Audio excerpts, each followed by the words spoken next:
Cyn dechrau canu, gwnewch yn siŵr eich bod wedi ymlacio'n llwyr.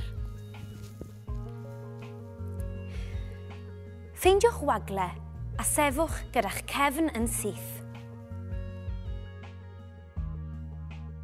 Gosodwch eich traed ychydig ar wahân yn wynebu 5 munud i 1.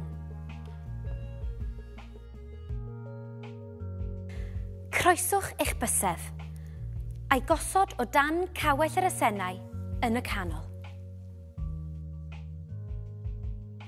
Yn yr ymarfer yma, byddwn yn chwythu allan am 4 curiad, gan wagio'r ysgyfaint yn llwyr. Anadlu mewn am 4 curiad, gan deimlo cawell yr esennau yn ymestyn i'r ochr.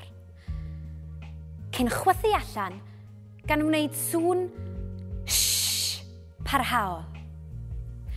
Cofiwch ei fod yn hanfodol i wagio'r ysgyfaint yn llwyr cyn anadlu mewn, a pheidio â chodi'r ysgwyddau.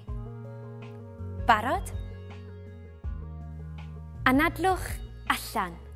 2, 3, 4, mewn. 2, 3, 4.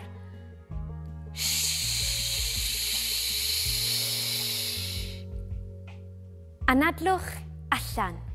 2, 3, 4, mewn. 2, 3, 4.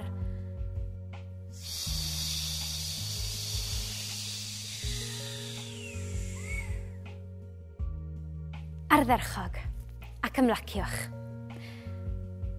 I ailadrodd yr ymarfer yma, oedwch y clip fideo nawr.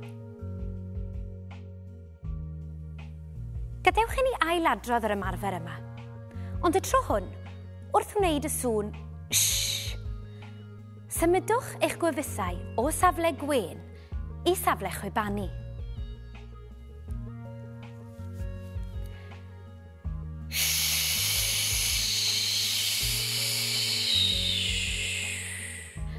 A gwrandewch ar y newid mewn traw. Anadlwch allan.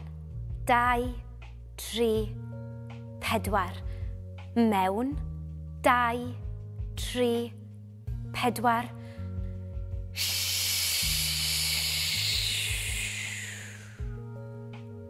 Anadlwch allan. 2, 3, 4. Mewn. 2, 3, 4.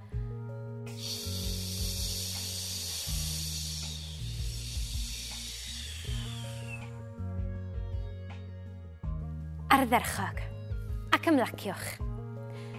I amrywio'r ymarfer yma, ceisiwch ddefnyddio seiniau gwahanol.